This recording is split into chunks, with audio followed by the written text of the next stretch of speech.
I'm sorry, it's just as you see. I didn't mean for this to happen. Is this true? I asked my sister. Then what?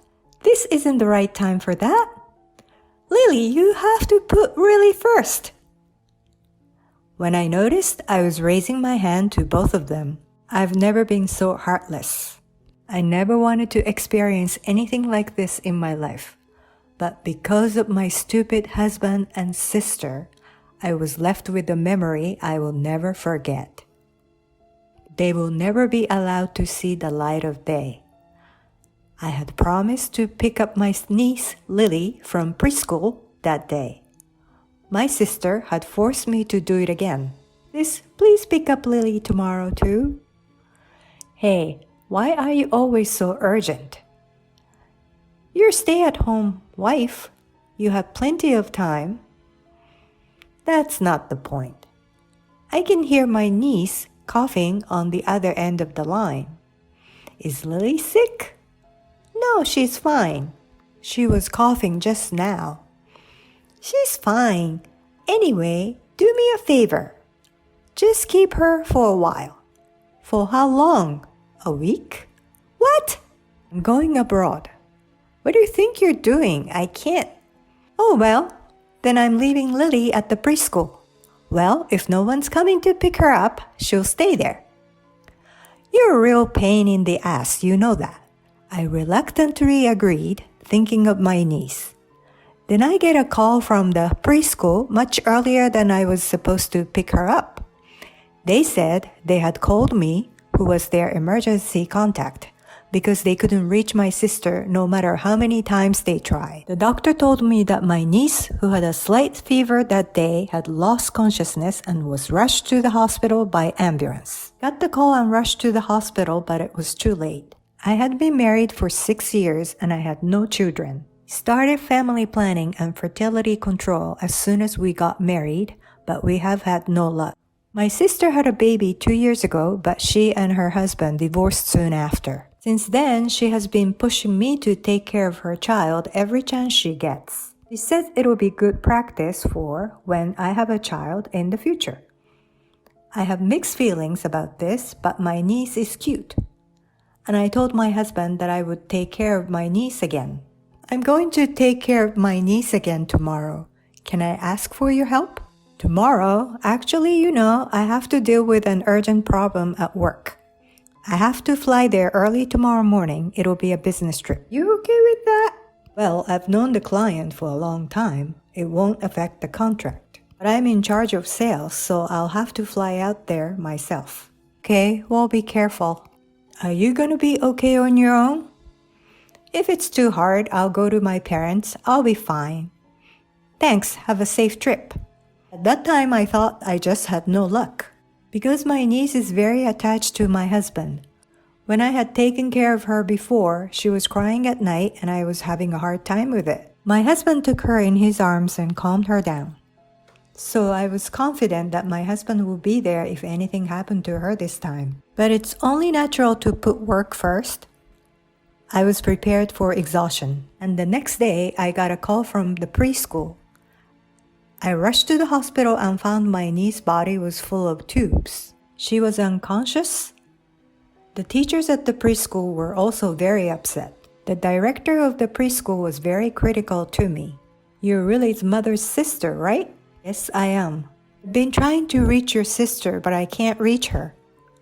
We've called her at her work too. They said she's on vacation. Where is your sister now? She's overseas. The director's eyes widened. So that's what happened. Director spoke quickly about today's conversation with my sister. My niece's face was flushed when she attended the preschool. When they checked the daily temperature check note, which needed to be done at home, they were blank. The preschool refused to accept the child with a blank sheet of paper. Then they took her temperature this morning. It was 37.8 degrees Celsius. The preschool cannot accept child with a fever over 37.5 degrees Celsius. Director told my sister to take the child home. My sister said that the child's temperature was usually high, so there's no problem. She overrode the teacher's attempt to stop her and left the preschool. After that, they tried to contact her several times, but when they couldn't reach her, they called our parents. Parents are working. They're not home during the day. In addition, the only emergency contact information listed was her parents. Teachers were stumped. They found an old emergency contact number that was submitted a year ago, and they had called me. This should never have happened. The director's voice was quiet and trembling because she's in the hospital. There were even a few tears in her eyes. We were looking at my niece. I am so sorry. I'll contact my sister. I apologized to the director and the chaperone and sent them back to the school. Tried to contact my sister right away, but she was disconnected. Called her dozens of times, hundreds of times, but she never picked up the phone. Meanwhile, my parents, whom I called, rushed to the hospital. It's okay. Lily's gonna be okay. That's what my mother keeps telling herself. Don't worry, we're in a hospital. But the treatment didn't help, and her symptom only got worse. All the while, I kept calling my sister, but I couldn't get through. 2 days later, the little life was lost without recovery. Child of only 2 years old, who died without the warmth of mother's touch. How could such a heartless thing be? I could not stop my tears as I touched her cold little body. Why didn't I ask my sister where she was traveling? Why didn't I stop her from going? I couldn't help but blame myself. It's not your fault. My mother speaks softly to me as I break down in tears. But even she has tears streaming down her face. I tried repeatedly to contact my husband to let him know what had happened, but I couldn't reach him either. Time flies even when you're in the depths of despair. In the end, I held a funeral for my niece without any contact with my sister. This was the day she told me she was coming back from her trip.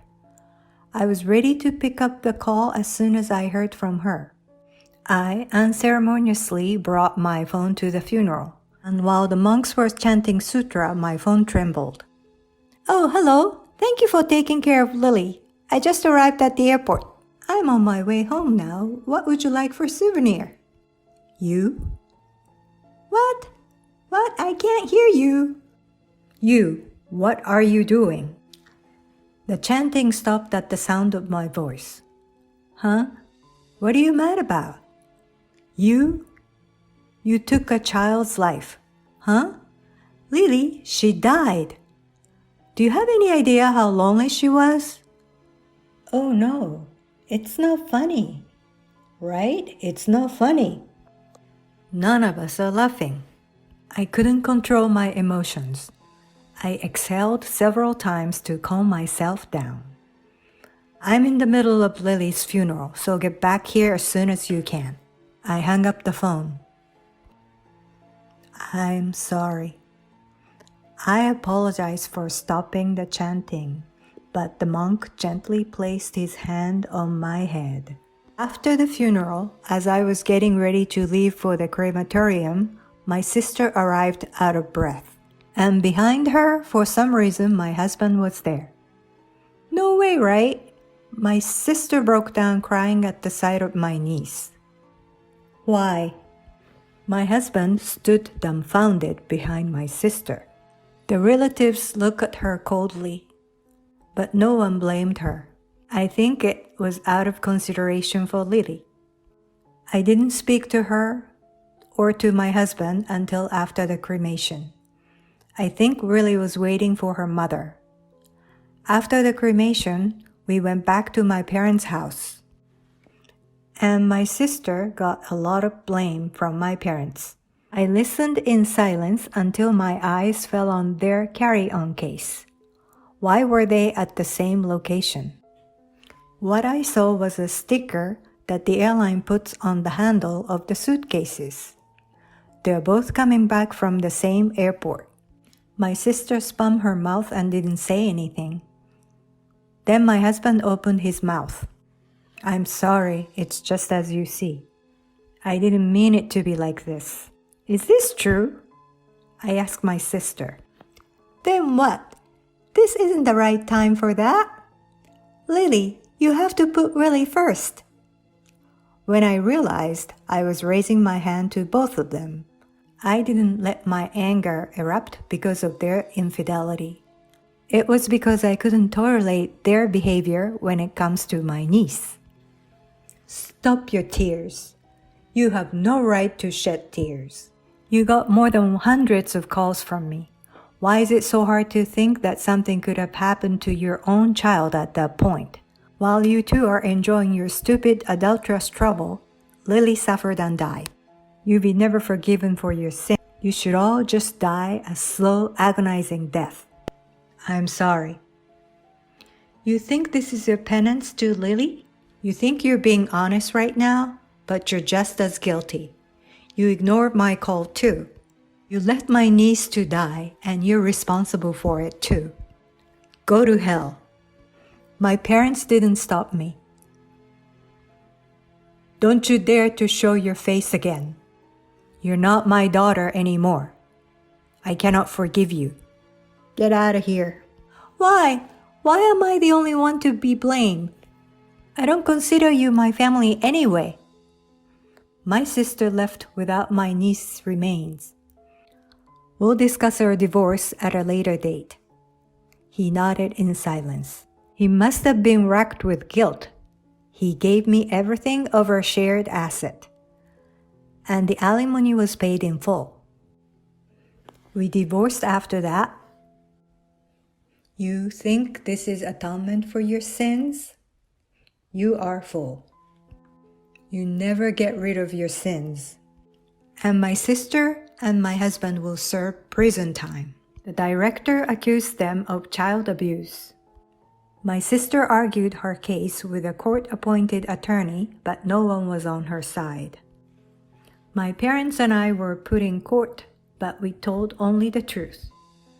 As a result, my sister received a 5-year sentence. My husband's case was quickly settled. He knew that my niece had been left in preschool with a slight fever, and he got 2 years in prison. 5 years and 2 years? How can a person's life be compensated with only 7 years? I feel so empty. These two will never be allowed to see the light of day. 6 years has passed since then. I remarried and gave birth to my child. I will never forget my niece, but it's my child who has healed my wounds. I want to be a mother who is always there for my child.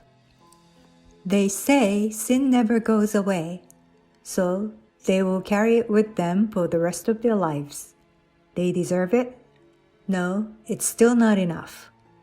Human life is precious.